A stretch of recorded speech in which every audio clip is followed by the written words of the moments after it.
Okay, great. Well, before we get started today, I wanted to do a quick icebreaker. I know we've talked about using Teams for our virtual meetings. And so a couple things I wanted to ask. And one, if when we're doing the discussion, if you kind of keep your mics muted until we have a opportunity. And so I know, Victoria, I know you're on the call. Would you be my mic muter when necessary? Sure thing.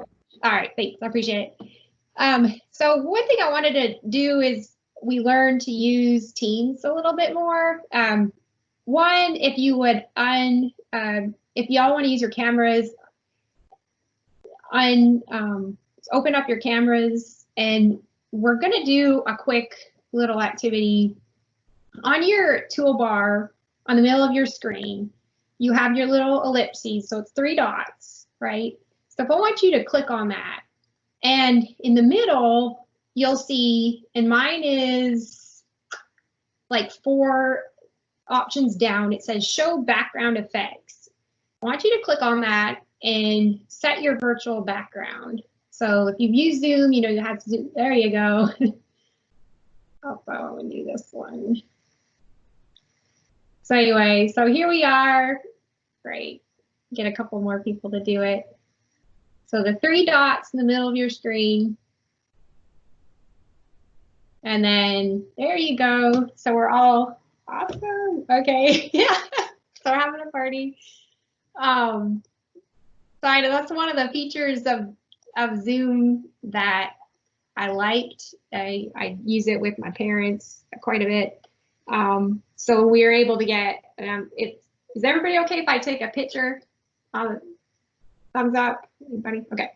So I just wanted to get 9 people on my screen with virtual backgrounds. There we go. So you can have fun with it. You know, you can upload your own different backgrounds if you want, but just a way to kind of have a little fun for some of your meetings coming up. All right, so we're going to talk today about engaging volunteers remotely. So what I wanted to do was start having these lunch and learns. So it's the format of about like 30 minutes of a presentation. So half presentation, half discussion. We have a lot of really talented agents and faculty in the field that have ideas to share. And so it's as much a learning opportunity as it is an opportunity to share information. And so the first session, I'm going to talk about engaging volunteers remotely, and just a quick run through of your Microsoft Teams settings. You can have your camera open. I think it hasn't really been an issue interfering with the calls now that we've had that upgrade to 9 people on a screen. If you want to mute your mic when you're not sharing, that would be great so that there's not that interference in the call.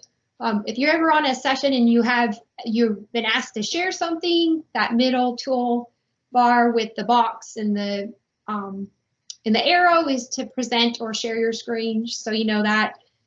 If your audio is not working, you can use that ellipses to check your audio settings at each time. And then if you have a question at any point during the call, you can ask it in the chat. Open up your chat and use that cue to ask a question, and we'll, answer those ongoing. So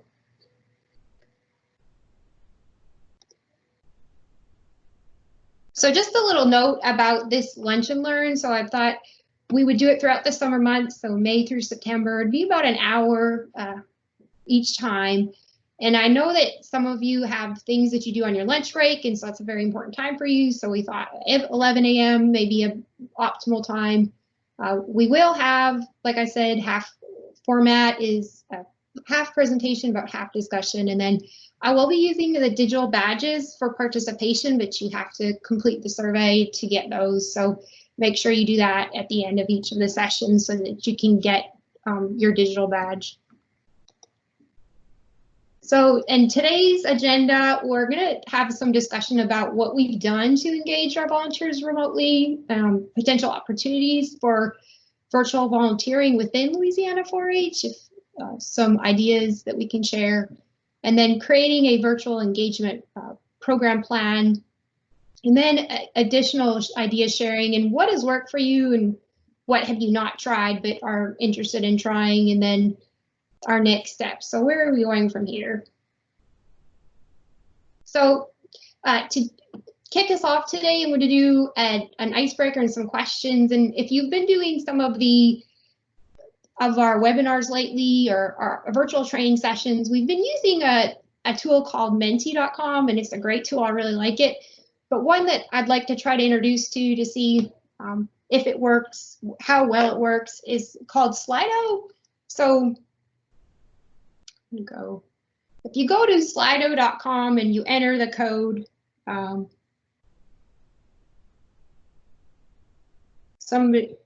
55420, and that should bring you to a screen where you have an option for a Q&A or a poll. And so I want you to click on the polls,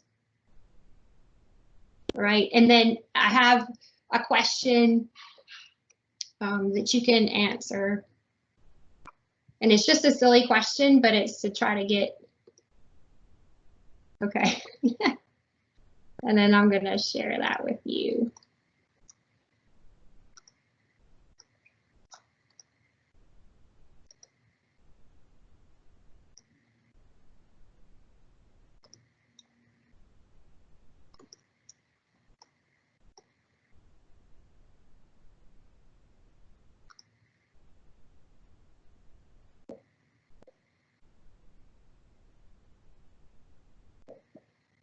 Okay, so about our poll, so we've got about 30%, 33% of us are wearing sweatpants, whereas 63% of us are not. So just that kind of a silly way to start off.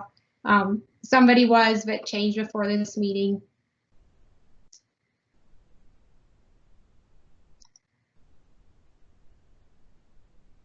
All right, and then moving on, the next question I want to ask you is, how have you been able to engage your volunteers during COVID-19? All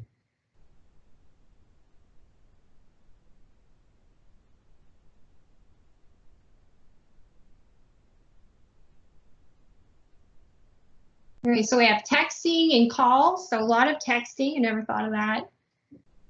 Teams Foundation meetings, very innovative, and volunteer spotlights, social media and texting,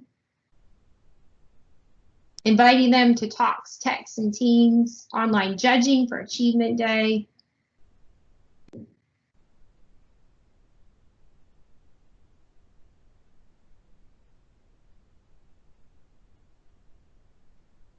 So a lot of great ideas, working with them and community volunteering, spotlights for National Volunteer Week, 4HU trainings, email, FaceTime.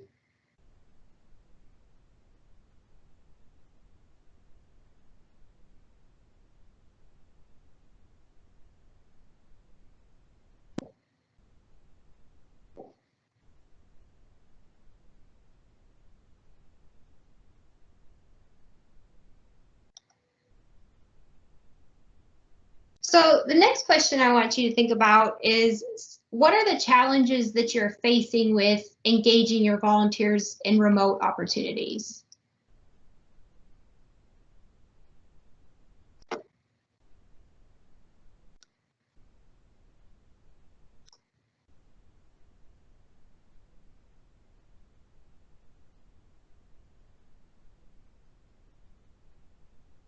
Technology, okay. They have kids at home and other duties, access, getting in general contact, internet failures.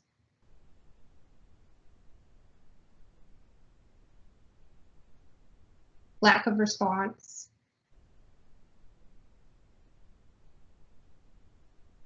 Overwhelmed by the technology, less scheduled, getting them to respond to email and text. Okay. They are busy. They are absolutely busy. So let's go back.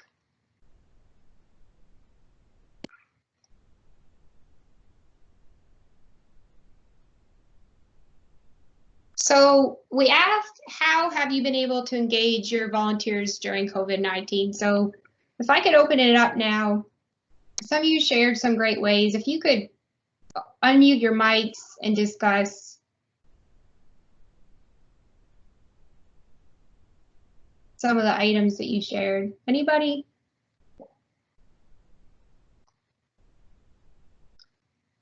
So Megan, this is Lola Boone in Caddo. Okay. One thing that we've done is we've gotten a few involved in the judging process of some of our virtual contests, and then as well as getting some input on what type of virtual contests we could do, and getting them to help write some of the rules and, you know, their input mostly, you know, and then helping with some of the technology aspects of it as well. So I think that's been really good for a few of ours that, you know, are able to do it and have been in contact with us on a regular basis. yeah, I think so. That's great. So, you know, engaging them in judging and also, you know, helping them or having them help you with the technology. So some of us struggle with technology while others it might be a little bit easier. And some of our volunteers actually are talented in technology, whereas, you know, others have some difficulty. Absolutely. And then one thing that you said that I thought was really good is giving your volunteers a voice in the process. And then so I think that, you know, allowing them to be engaged and then empowered. And so I appreciate you sharing that. It's great. Anybody else? Hey Megan, it's Caitlin here in West Louisiana. One of the things that really seemed to work well for us was we did that volunteer spotlight for volunteer week. But instead of just like I texted and called each of them and had them do an actual like little Q&A session, and they seemed to really enjoy like giving. It's kind of what I kind of stole it from what we do for LA4HAE. It's our like coworker thing. I did that with them, and they liked answering the questions. They seemed to really enjoy getting that information, having fun with it. And I bet you had a good bit of sharing on social media featuring those volunteers as well. Yeah, they loved it. And I'll say it's okay to steal something that's working, right? So not reinvent the wheel. So yeah, that's great. Thank you for sharing. This great opportunity to spotlight your volunteers right now. Absolutely. Anybody else? I think, is Patrick on the call? He said something, there was something mentioned about foundation board, so he's there. I'm here. Okay. It was actually, I meant to answer the previous question. The board meetings have actually been working really well. And We have had, you know, we practiced. So when my board chair was having sound issues on her computer, when we did have to run the meeting, she had a backup where she was going to have her phone ready just in case she needed it, because that had happened to her a couple of times. So I had a question about, Patrick, have you seen that having the virtual meetings has helped get more people in the room or less? I just wondered if there's, you know, the flexibility that might offer, you know, not having. I think it's more, you know, it's especially for us because we're statewide. It's easy for people to be in their home office or back bedroom and connect remotely. I don't think when we started it, you know, a couple of years ago on Zoom, it was working that way, but I think people, especially now, are becoming more comfortable with it. That's great.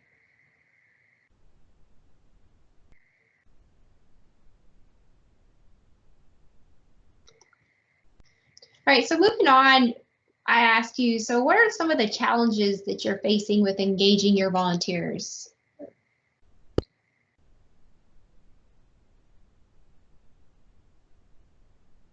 Anybody? Megan, Some of our folks, you know, they have computer issues or difficulties, you know, in some of the more rural areas of the parish. And so we've had to adjust for some of those types of issues. One thing that I think that the COVID-19 has reiterated is that like internet access is not a luxury anymore, it's essential. And so it's a good point that you brought up. Some of the rural areas, it's really difficult to get connected. So thank you. Megan, this is Renee. I know this is like I guess a little different, but just like us, some people are still working. And like for my livestock board, my livestock president is a doctor. So getting her to, you know, like there's stuff I need her to sign, and, you know, getting her to get on a meeting there because they're, you know, just swamped right now. So that's another thing is just people not having the time. Yeah. Yes. So then, yeah. So my husband, you know, he's a little bit more flexible than me. And so that understanding, you know, not everybody is as it available, and I get that. Thank you for sharing. Anybody else with challenges right now? I think for us, it's making sure that we don't overwhelm our volunteers that are not tech savvy, and making sure we're meeting them where they are.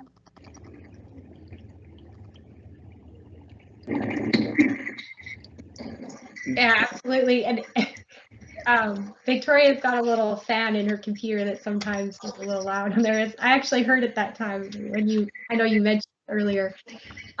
Yeah, and so that's one thing that I think as we're doing more and more of these meetings, that it's okay to do a quick, you know, run through of the tools of Teams and how to use it, and then just not assuming that everybody knows how to use it well, you know, the first time they're on a Teams call too. And so yeah, the technology is not as easy for some as it is for others. So yeah, I appreciate you sharing that. And is there somebody else that's... Yeah, I mentioned just a lack of opportunities for our traditional volunteer roles, those that are not as creative and innovative and willing to do things in the new world. They feel sort of left out right now because they don't know how to get engaged. Yeah, I agree. So it's a challenge, and we don't have all the answers, right? But we're going to hopefully find a few more by the end of today or over the next week or so. So thank you for sharing that, Charles. So next I want to talk about communication, because, you know, obviously those communication is pretty vital to retaining volunteers, to having them feel empowered and involved in your program. So have you been able to keep those channels of communication open? I know we've said text message, we said emails. So have you been communicating regularly with your volunteers? And if not, you know, why or why not? And then if somebody wants to share how they've been able to maintain those communication channels.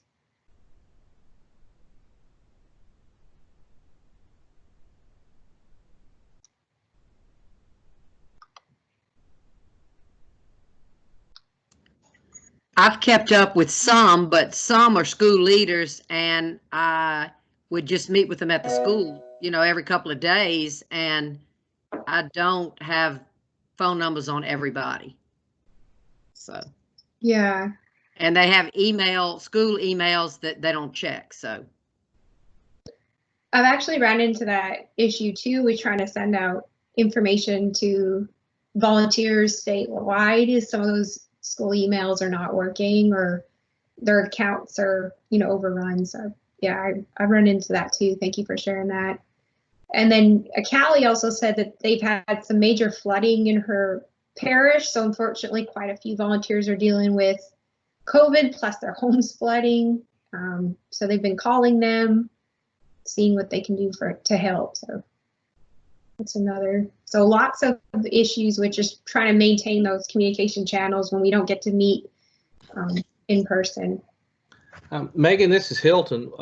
Some of the things that we've done to we've tried to keep in touch with some of our core leaders to keep them posted and informed of things that are going on through text, through emails, through the Qualtrics surveys and things like that. And they typically do a good job of sharing that information, kind of the leader chain. But we've also used our Facebook page, and we've posted some videos. But like probably a lot of our school leaders and those folks, we haven't really communicated a lot with them other than some of those areas that I just mentioned, because we just haven't had a whole lot to share with them about what's coming up or some of the different changes, because they don't know, and they're, like a lot of our school leaders, they're trying to finish out the school year, and so we've tried to give them information when we had it, and we had some definitive answers for things, and just have kind of given them a blanket statement of, once we know more and have more information, to concrete information that we can share with you, we'll get that to you. Yeah. And I'll also just comment on that. So as a parent, I've had some difficulty just getting information from the schools. So like I see the other side. So I understand that too. I'm a parent that wants to make sure that I'm getting the right information, yet the schools have their various ways of communicating, and sometimes I miss something. So sometimes, as we used to get information in 24 hours, like a week might go by before I know something's happened. So yeah, we're having to make a lot of adjustments. So I appreciate you sharing that. And then Monica also said, I agree. Oh, Monique, I'm sorry. I agree. I have been having trouble getting with club meetings. Yeah. And so one of the comments is like, how do we maintain these communications? What's the best method for doing it? How can we reach out? And so I know it was text message. That's usually the most effective way that I used to reach my volunteers when I needed them, immediately, but it doesn't always work for everybody. And Lynette said, leaders and volunteers appreciate agents just checking in, and it reinforces that personal connection. And I say, I agree. We've been doing these virtual chats. We just started doing them on Friday with the VLA, just a very casual conversation just to get volunteers connected. And I'll tell you a little bit more about those if you haven't known we've been doing it. But one volunteer did say, I haven't been hearing from my agent since, the parish office closed. And I thought, well, that's unfortunate.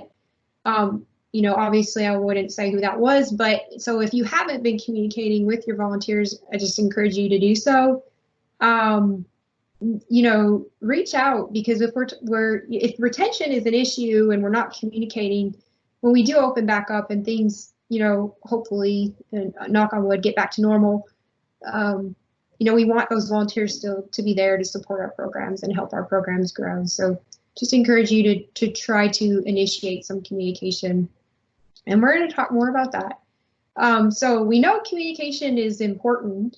So studies show that qualities of strong partnerships include communication, trust, and where a volunteer feels like they're making that impact. And so when we talk about communication, obviously it's not just one way. So yeah, we're getting information to our volunteers, but our volunteers are providing information back, so they have a voice in the process. And so earlier in the call, when you had shared, well, I'm letting them help me, create or make these changes, and I'm asking them, for input. And so that's really important right now. Some of them might have innovative ideas of how we can adjust our programs, moving into the fall semester or fall part of the school year, where there potentially might be some changes where we're not allowed to do things as face-to-face as we should. So, or we were doing them before. So how can we maintain our programs, the integrity of our programs moving forward? And potentially, your volunteers might have solutions, but they want to be listened to. One of the more creative people that I know is a, retired school teacher, is also a Louisiana 4-H volunteer. So whenever I have a question, reaching out to that individual, they oftentimes have, potential solutions. And so reaching out to them and seeing what information they can provide, and that will empower them and hopefully keep them. volunteering with us in the future. And so, communication obviously is important to retaining your volunteers. So many of you mentioned, these weekly or ongoing telephone conversations, emails, potential virtual calls. And I'll say that I didn't notice that they would be popular, but the coffee chats or just the casual communication, maybe it's a 1-hour call that you do weekly with your volunteers just to check in, see how they're doing, offer some idea sharing opportunities that they can stay connected. And then, and you could take it a step further.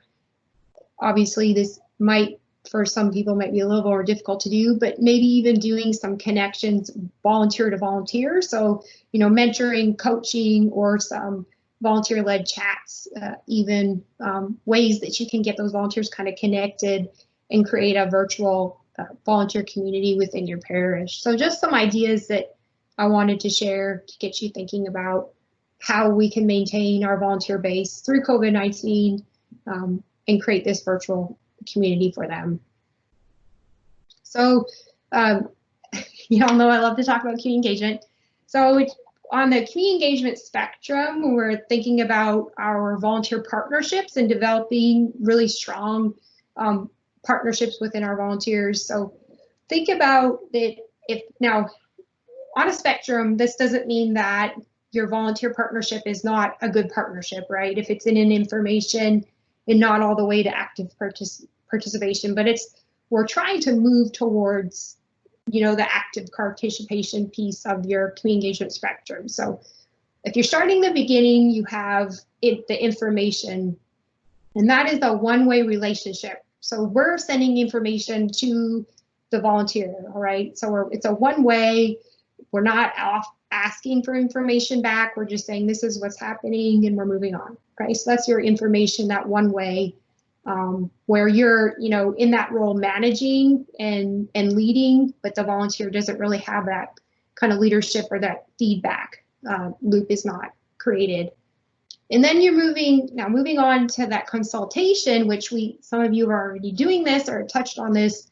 This is when that relationship becomes two-way. So you have that regular communication.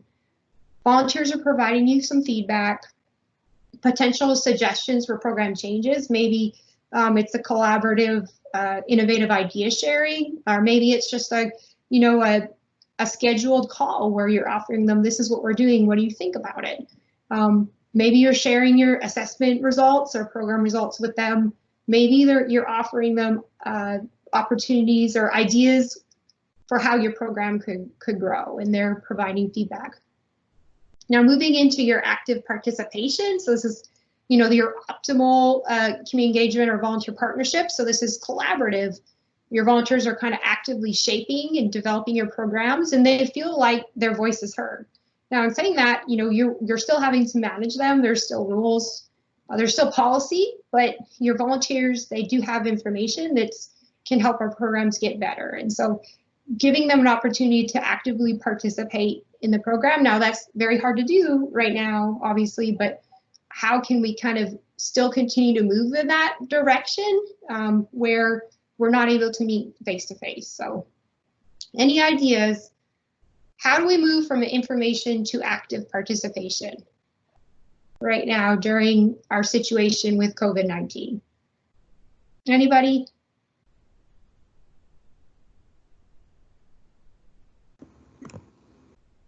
Well, I know with the state board applications, that's a way to engage volunteers in judging. So whether you have record book judging or application judging or interviews for the boards or for anyone else. I know that a lot of parishes have done contests, and having those volunteers as judges would be helpful. Yeah, absolutely. So contest judging, and then I appreciate that. Anybody else?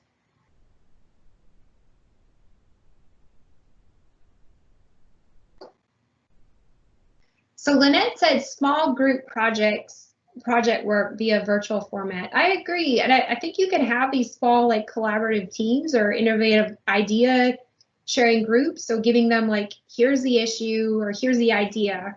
work together to initiate it.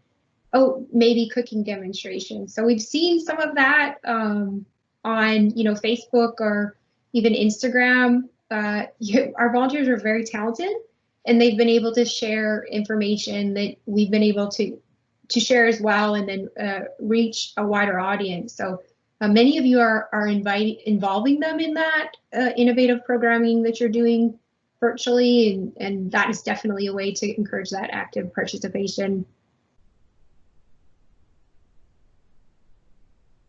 Yeah, so Callie said trying to encourage volunteers to use FaceTime and pictures to look at sewing garments for fashion contests. Yeah. I thought I was just kind of, my parents are older. They're not technology illiterate by any means, but I've had to teach them a lot of technology through COVID-19, and they're of the generation that's like, I don't want to do Facebook. I don't want to do any of these things. And then we move into COVID-19, and they're like, oh, I need to do all of these things to stay connected. So, any opportunity you can to encourage and teach somebody something new, it might be a little bit of a challenge, but like in where Callie's suggesting, there's, if you can teach them that, they could truly benefit your programs, and then allowing them to learn a new skill as well. Anybody else?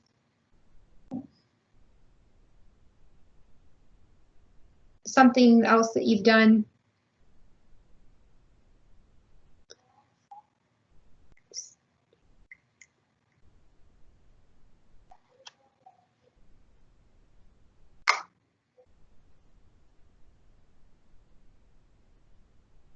All right, so we're going to talk about virtual. Oh, Lisa's sharing, involving them with training youth for 4-H contests. Yeah, absolutely.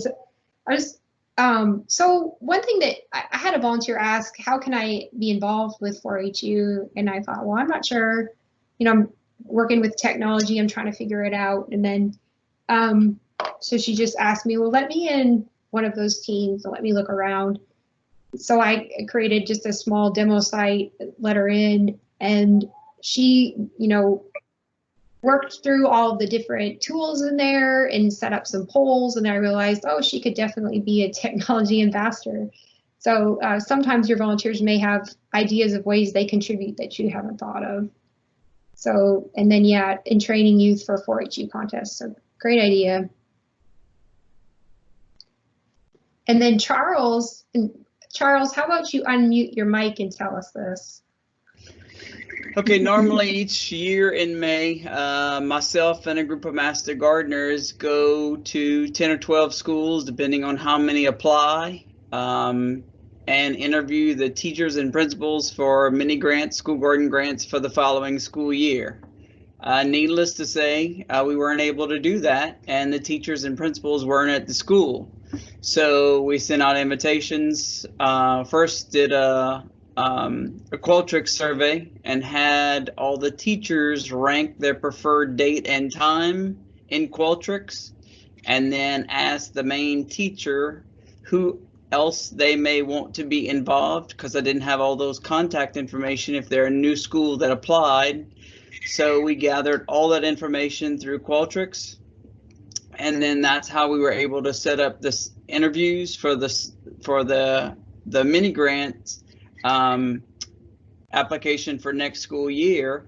And then we did it all on Teams. It worked. It was different. The team of myself and 3 Master Gardeners, and then a team of anywhere from 2 to 4 other teachers and administrators at each school. So it worked. The only thing different, at new schools, we normally tour the site of where they're proposing to have a garden. In this case, it was a little different. So we asked them in advance to send us a picture of the location of the proposed garden. And then we asked questions. Did it have 8 hours sunlight? Was there a water source? Those are important things that we have to make sure that do exist. But it worked. It was just different. It's just different. Yeah, you do quite a bit with video and pictures. Absolutely. Preferably to do some on sites, but yeah, thank you for sharing that, Charles. So when we're talking about virtual volunteer engagement, so we've discussed we want to set up these regular ways of communicating with our volunteers, and then having a channel for them to access information, whether that's Teams or another platform that you're using. And then having this online, volunteer community. Maybe you could do this through mentoring or regular check-ins, and then providing virtual volunteer opportunities and training and networking as needed.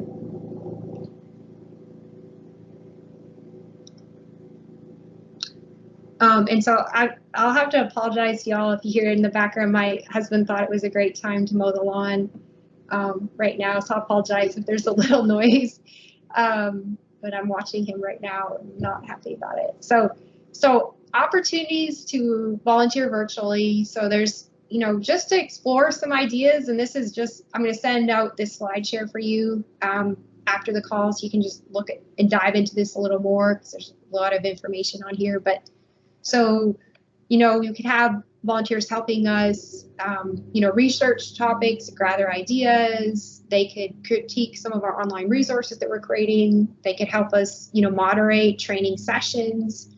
They could produce videos for us, take pictures, provide virtual content. So what are some of the virtual volunteer opportunities that you would like to explore with your volunteers that you've either already tried or that you're thinking of trying?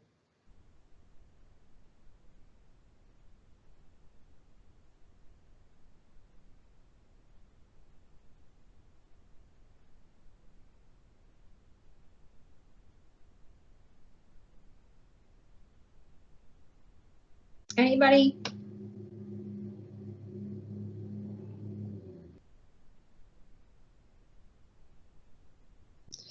So Denise said, so camp counselor training for youth. Do you want to elaborate on that?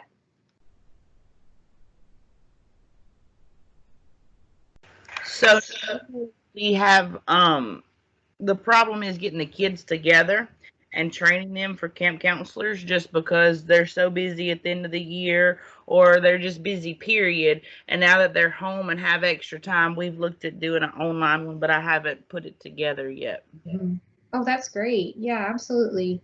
So this is, and just a shout out there, and I'll talk about this a little bit more, but there are training opportunities still on the Moodle site. If you working through that sheet that's in the newsletter on required and recommended trainings for volunteers.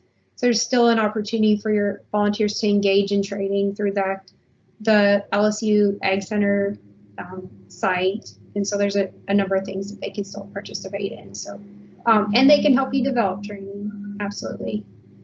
Anybody else? So opportunities that you're thinking of doing or that you've done already?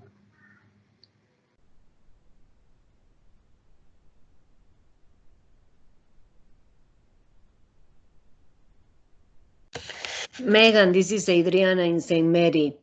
With Ashley, we've been doing all these trainings on Teams for the kids that will participate at 4HU, which is all completely new to us, to them, but we're trying to find ways to keep them engaged.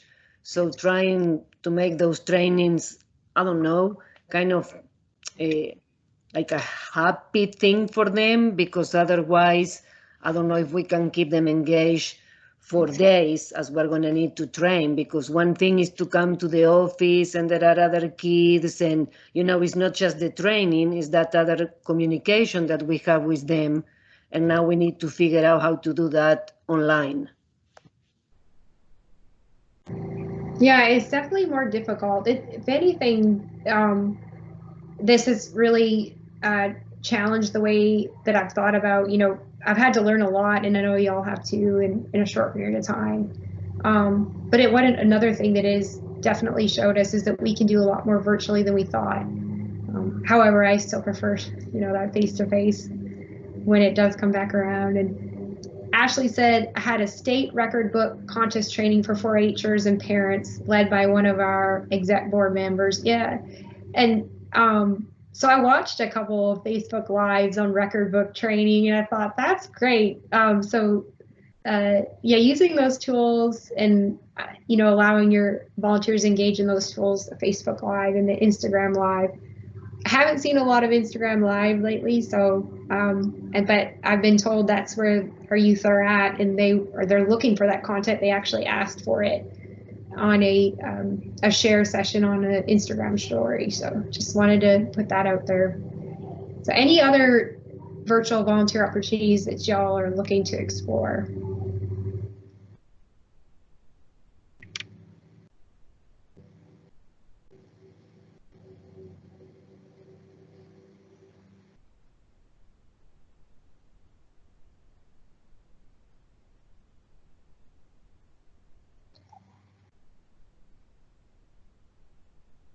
Okay.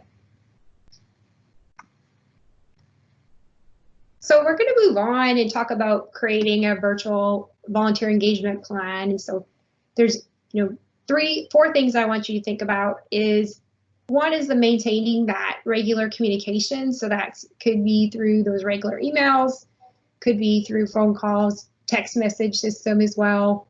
Virtual gatherings. So, if you try it at 1 week and you don't have much of a turnout, just keep trying it. Take some time for your volunteers to learn that these opportunities exist, and then might be a little hesitant at first. So the first call we had 16, and now I just looked at the registration, it's over 30, and that was just 1 week to the next. So just give it a try and keep trying when it comes to those virtual gatherings.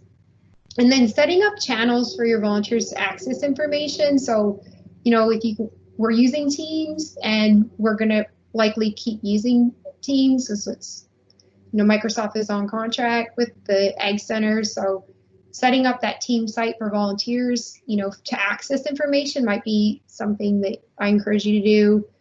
They can also post questions on through Teams. They can also make comments on information that you provide. So it's a way to kind of try to create a virtual community with your volunteers. And then encouraging virtual volunteering. And so it's, we're not virtual volunteers, we're real volunteers, but we are volunteering virtually. So there are ways that you can get your volunteers engaged online.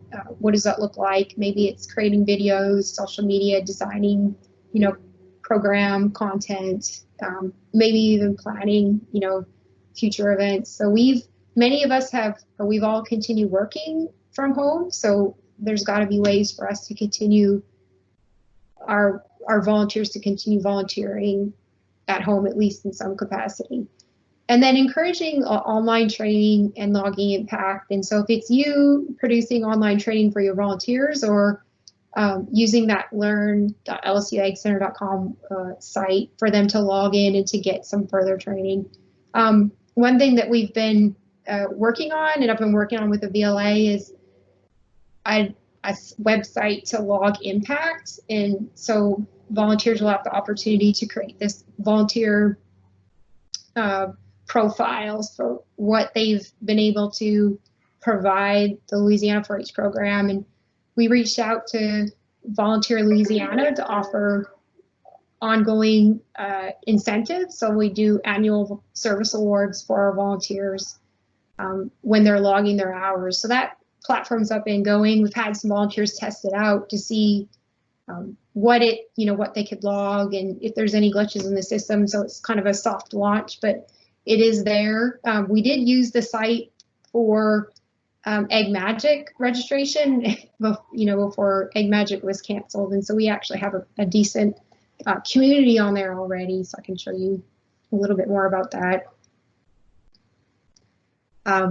And so I'll send out the instructions kind of after the call, but it's all volunteers and members are eligible, and there is an opportunity for annual volunteer awards. So it's 150 hours gets them a pin and a certificate. And then if they don't get their 150 hours, they still get the certificate. Impact must be logged, and there's a link for that. But if there's my profile, just a quick screenshot of what that looks like.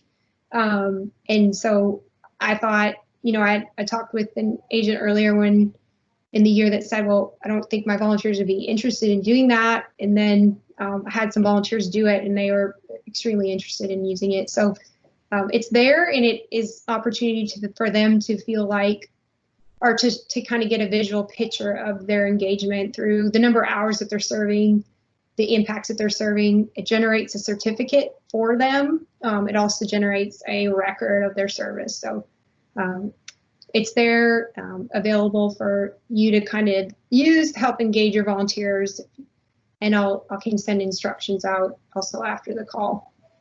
But you can also click the link on the screen to kind of show you what that looks like.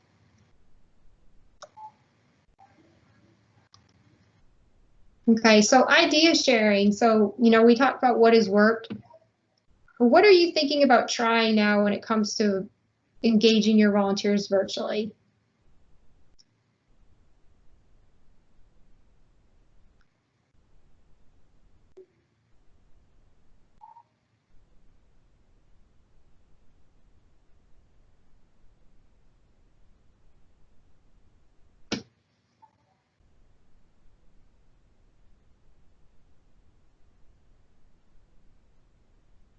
Anybody?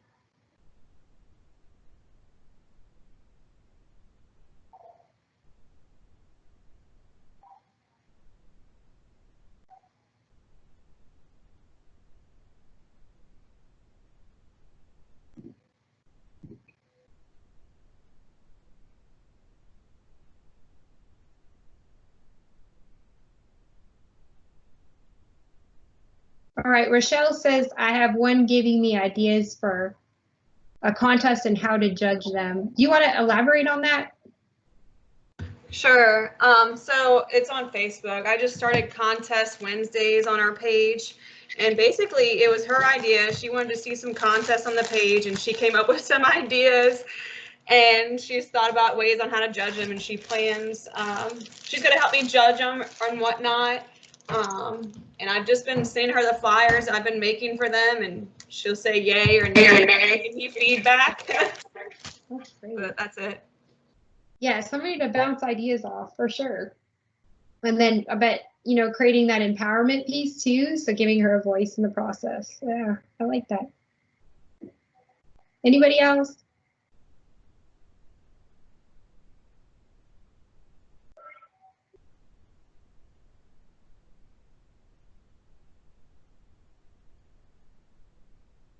So Monique said, I want to set up a Teams group to more easily share information with our club leaders, and another for parents. And so it's just,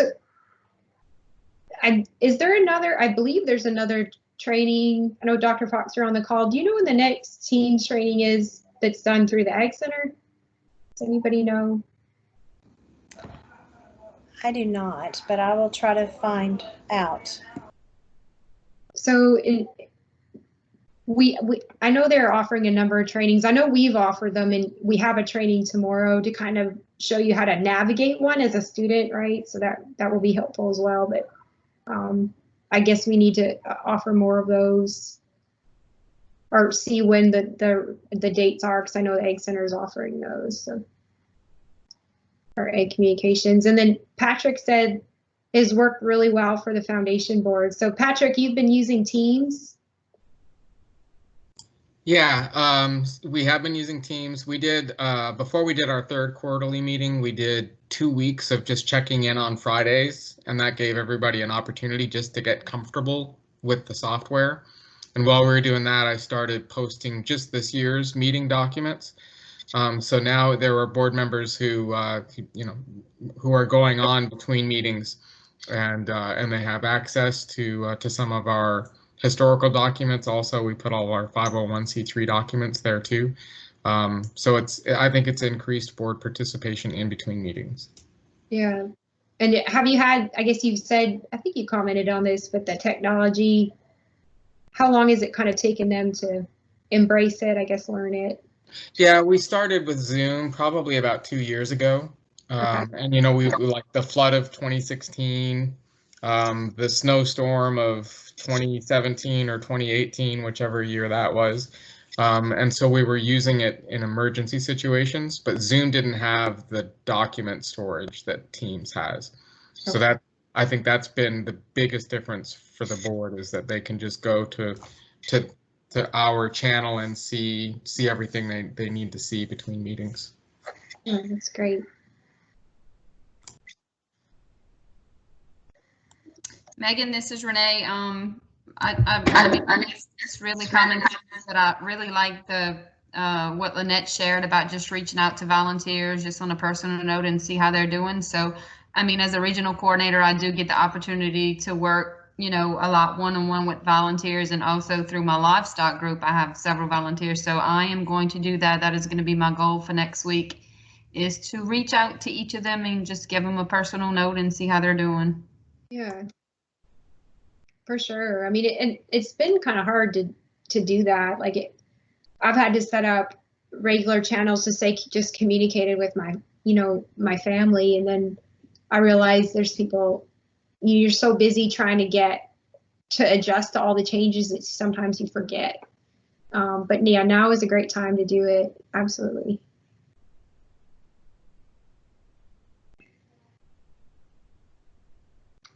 Anybody else would like to share?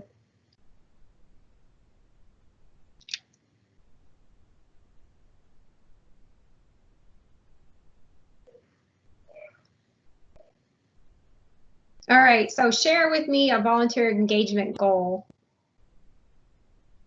So Renee just shared one. She's going to try to reach out just to see how they're doing. Anybody else? I think one of my goals, Megan, is to get them I've struggled with, like, volunteers want to come and volunteer, but to get them to do the actual, like, trainings to do those things are always a struggle. So one of my goals is to try to get them to do as many of the virtual trainings that we have, or just get them to want to train more.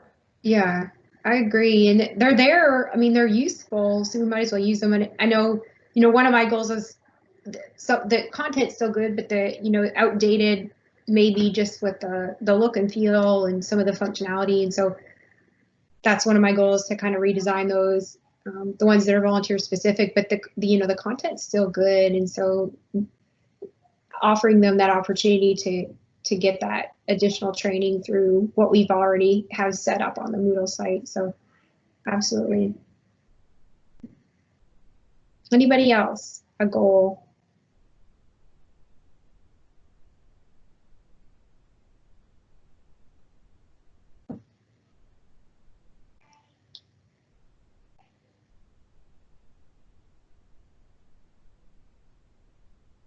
So I'm going to tell you about a couple things that we're doing right now or I'm working with the VLA on. And so on Fridays, we have this virtual chat. And so right now, the next 4 are going to be on Friday at 2, but then some of the volunteers have asked for, you know, an evening session, obviously, because they've returned to work. And so the VLA is going to host them the next 4 at Friday at 2. And so it's a really casual conversation. You know, we have question prompts, and but it's a nice way for the volunteers to feel connected. And so the last call, it was just nice, you know, to get them together in a room. I know, a virtual room, but they, you know, sharing ideas and just asking questions. And so if you haven't been reading the newsletter, you know, that information is in there. Encourage you to just offer that to your volunteers, let you know what's going on, them know what's going on.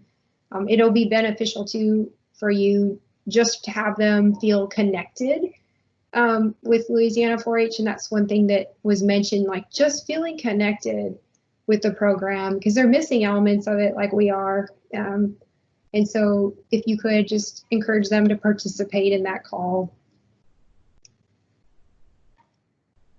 Another thing that's happening is there's been this discussion at the regional level. So there's the National Volunteer Conference that happens in the fall. We haven't been able to open registration for that because of, you know, COVID-19. So, you know, what else can we do? And so I just posed a question to the volunteer specialists: why can't we do these regional chats? And so The first one, it's going to be hosted by Arkansas, and I've been asked to moderate it. We shared it on the social media, and there's about 130 participants, but it is today. There will be another one, but if you haven't, share it with your volunteers. We do have great participation right now through the state, but it'd be great to get more.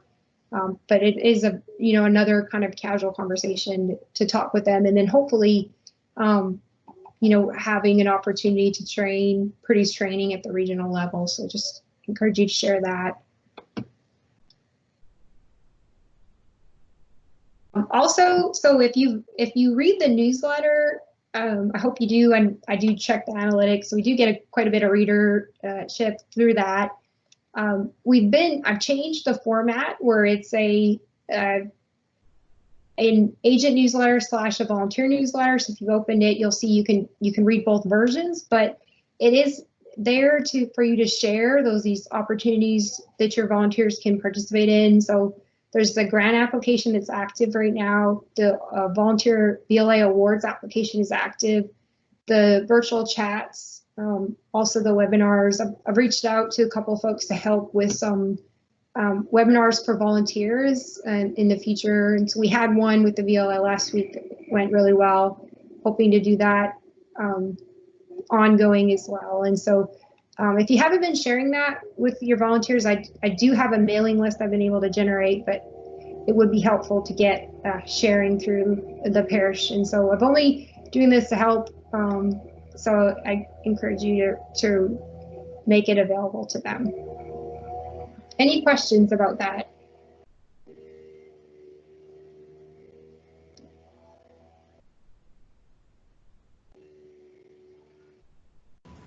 Where do we go for the newsletter? I should probably know that, but.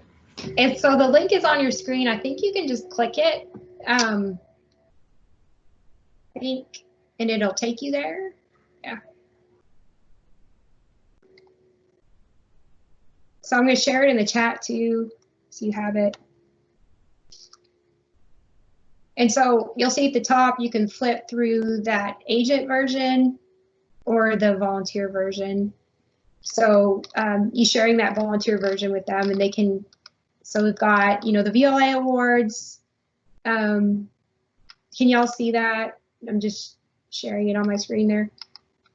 Information about 4-H volunteer conference, the Louisiana 4-H conference, volunteer conference, the VLA application, and then potential training that they could participate in is also here for them. So great. Thank you, Charles, for letting me know that. And then if you're trying to reach out to them about the additional training, it's in their newsletter version as well. So that volunteer training and screening overview, that's got the required recommended trainings that they can participate in.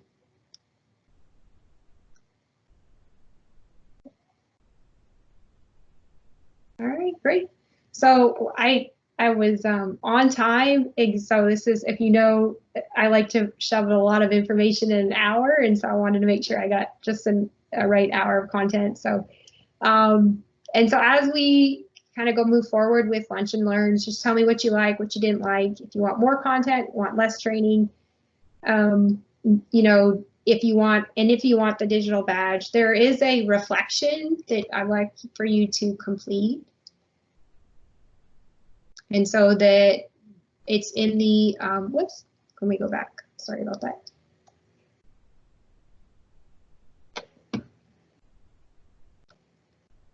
Here we go.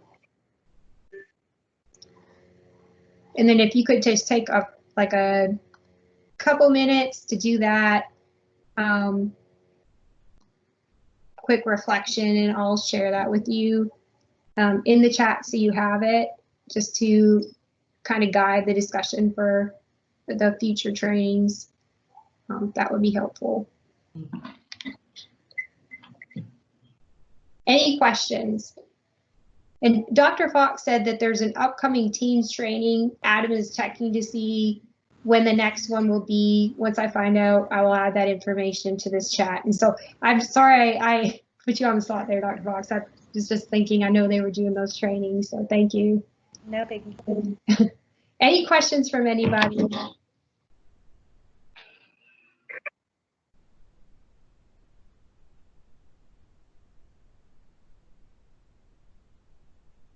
that's it. All right, well, thank y'all for participating. So if you do the evaluation on your screen, that would be great. And then I'm gonna post the reflection link in the chat. Thank you. If you've got any additional questions or want to reach out, feel free to do so. I'd be happy to help. And then the next session is going to be, next month, and I'll just kind of comment on this. To try not to interfere with the morning session today. I made this one at noon, but they are at 11 o'clock ongoing. We're going to talk about recruitment next month. We might talk about recruitment more than once because it seems to be a topic that y'all are looking for. And so I just encourage you to participate in that call and then share as well.